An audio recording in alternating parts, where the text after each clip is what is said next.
बिस्मिल्लाहिर्रहमानिर्रहीम। अस्सलाम वालेकुम। द फैक्ट वन के साथ मैं हूँ आपका मेज़बान अली उवैस और आप देख रहे हैं जो मेरा यूट्यूब एंड फेसबुक चैनल।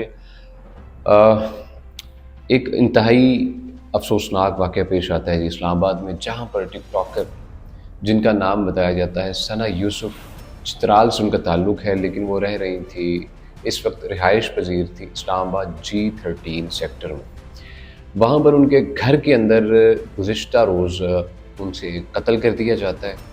तहकीकात का आगाज़ होता है तो आहिस्ता आहिस्ता चीज़ें, तमाम तर चीज़ें जो ब्लरी थी, बिल्कुल कुछ समझ नहीं आ रही थी, और सोशल मीडिया के सार्फिन का एक गैर मामूली रवैया इस मामले में पिछले 20 से 22 घंटों में जो सामने आया, उस पे बात करेंगे। लेकिन उसके बारे में आपको आगाह करेंगे, उसके बारे में आपको सारा डिटेल से बताएंगे। लेकिन पहले बताता चलूँ कि ये जी वाक़या G13 सेक्टर में पेश आया, और टिकटॉकर जी सना यूसुफ 7 लाख के करीब उनके फॉलोअर थे टिकटॉक पे, और उन्हें निशाना बनाया गया जी उनके घर में, उनके रूम में। और जो पहले बताया गया ग़ालिबन गैरत के नाम पे कत्ल, इसके बारे में बात की गई कि गैरत के नाम पर उसके घर वालों ने उसे कत्ल करवा दिया है। फिर बोला गया जी उसके आशना ने उसे कत्ल करवाया।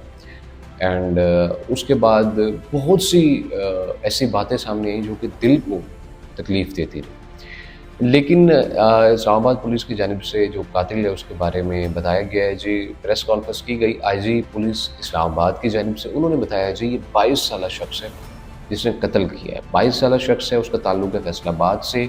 नाम है जी उसका उमर हयात, और लोअर मिडिल फैमिली से ताल्लुक़ रखता है। लोअर मिडिल क्लास फैमिली है बिल्कुल, और मैट्रिक पास किया है इसने।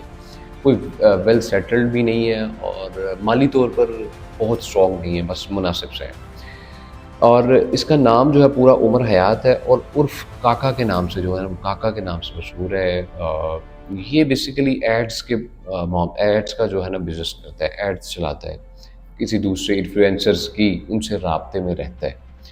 जो अगली डिटेल उन्होंने शेयर की जी, ये रिपीटेड रिजेक्शन केस, उन्होंने बिल्कुल सम्स अप किया। उन्होंने बोला ये रिपीटेड रिजेक्शन केस है, इसमें बार बार जो मुलजिम है उसको रिजेक्शन का सामना करना पड़ा। ये बहुत अरसे से टिकटॉकर जो है सना यूसुफ उसके पीछे पड़ा हुआ था, सोशल मीडिया ऐप्स के ज़रिए उसे रब्ता करने की कोशिश करता रहा, लेकिन बार बार डिनाई किया गया उसको। लेकिन वो मुसलसल स्टॉक कर रहा था हर जगह, जहाँ पर वो जाती उसे स्टॉक किया जाता, और उसको बाद में बताया जाता कि तुम इस जगह पे हो, फला जगह पर हो।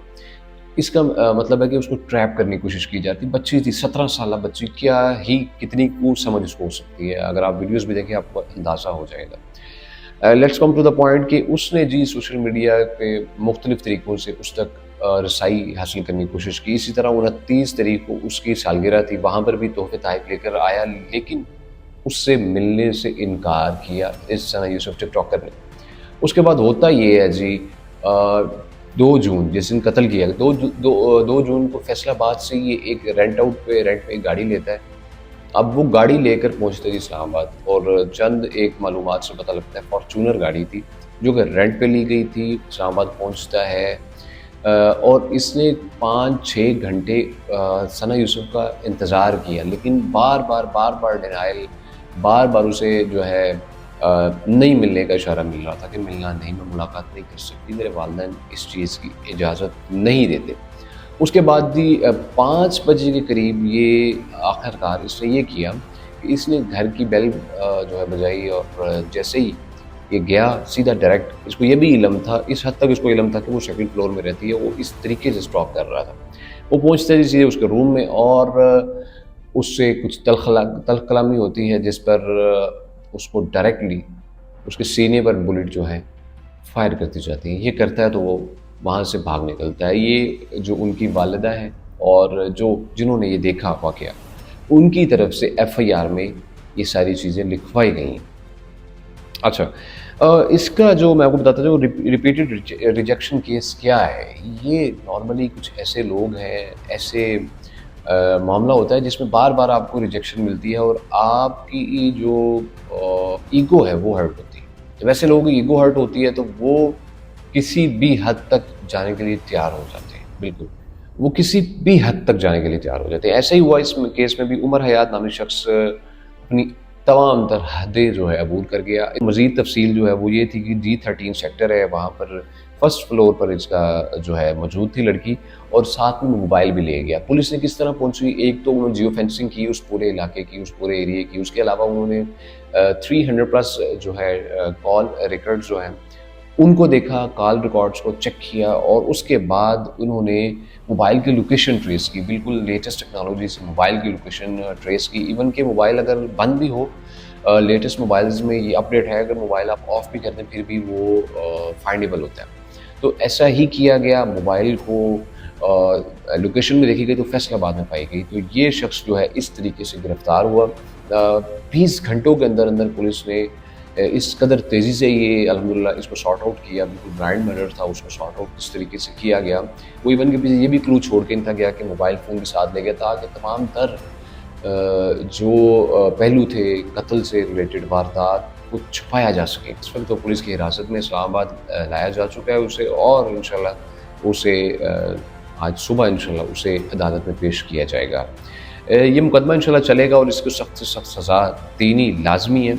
लेकिन जिस बारे में मैं आपसे बात करना चाह रहा हूँ वो ये है जी, जो सोशल मीडिया सार्फिन है उनका गैर मामूली और गैर जिम्मेदाराना जो रवैया देखने को मिला। इसमें बहुत से ऐसे लोग हैं जिन्होंने सेलिब्रेट किया इस कत्ल को। उन्होंने इस कत्ल को सेलिब्रेट किया कि अच्छा हुआ है कि ये खातून फलां फलां बच्ची जो है ये मर गई। अगर आप एक मिनट के लिए तसव्वुर करें, इस्लाम आपको किस चीज़ की इजाज़त देता है? इस्लाम जो है वो क्या टीच करता है? इस्लाम कहता है जी, हदीस है, मैं उसे आपको मफ़हूम बता रहा हूँ, किसी एक मुसलमान को कत्ल करना इस तरह जैसे कि पूरी इंसानियत को कत्ल करना है।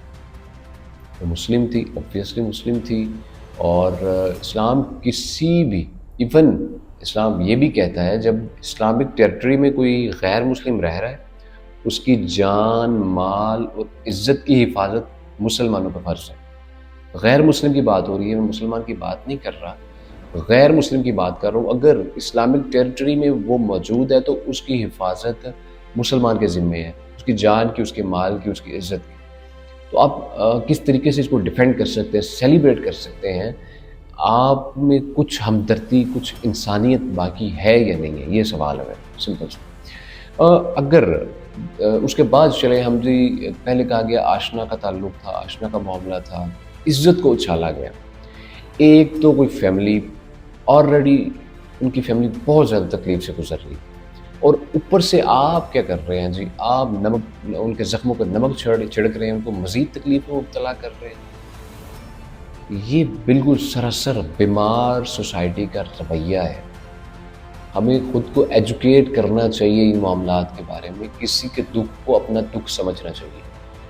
You have to be yourself. आपको अपने आप को इस कदर स्ट्रॉन्ग करना चाहिए कि आप किसी के दुख को अपना दुख समझ सकें, किसी की खुशी को अपनी खुशी समझ सकें। जब तक हम ये रवैया अपनी ज़िंदगी में नहीं लाएंगे, हम कहीं ना कहीं किसी न किसी को किसी न किसी वजह से मुरीद अमल ठहरा कर उसके ऊपर लगाए गए इल्ज़ाम, उसके ऊपर कोई भी मुद्दा उठाया जाएगा, हम उसको सपोर्ट करेंगे।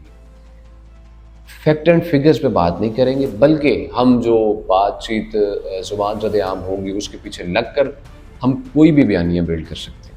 हमें इस्लामिक टीचिंग्स को भी देखना चाहिए कि आपको इंसानियत का जो एक दर्स है, इंसानियत का सबक है, इंसानी हमदर्दी जो है अपने अंदर ज़िंदा रखनी है। खुद को इंसान भी आपने रखना है। आप कोई गैर मामूली रवैया, किसी की बेटी को अपनी बेटी समझना है, किसी के दुख को अपना दुख समझना है, किसी के ऊपर जुल्म ज़्यादती अगर हुई है अपने ऊपर समझनी है कि जिस तरह आप पर हुई है। अगर आप किसी के लिए आवाज़ नहीं उठाएंगे तो आपके लिए भी कल को आवाज़ उठाने वाला कोई नहीं होगा। और हमें इन मामलों से जो चीज़ें अल्लाह ने तय करनी है हमें नहीं तय करनी। कौन कैसा है, वो किसका क्या स्टेटस है, किसका क्या अल्लाह की नज़र में मामला है, ये अल्लाह ने तय करना है। हमें ख़ुद को देखना है कि मैं इस वक्त किस जगह पर मौजूद हूँ और मैं क्या कंट्रीब्यूट कर सकता हूँ माशरे के लिए। अगर मैं नहीं कुछ कर सकता तो मुझे कम से कम किसी को ब्लेम गेम नहीं करना चाहिए जिसके बारे में मुझे इल्म नहीं, जिसके ताल्लुक़ अल्लाह के बारे में मुझे इल्म है कि अल्लाह के साथ का ताल्लुक़ कैसा है, हमें इल्म नहीं। तो हमें जो नज़र आ रहा है, जो हमें पता है, उसके बारे में बात करनी है कि जो ज़्यादती हुई है उसके बारे में आपने आवाज़ उठानी है। یہی ایک اچھا جو معاشرہ ہے اس کی سب سے بڑی نشانی ہوتی ہے کہ آپ نے ظلم کے خلاف آواز اٹھانی ہے اور ظالم کو آپ نے ڈیفینڈ نہیں کرنا، بلکہ جو ظالم ہے اس کے سامنے آپ نے سیسا پلائی دیوار بننا ہے تاکہ ظلم کو روکا جا سکے۔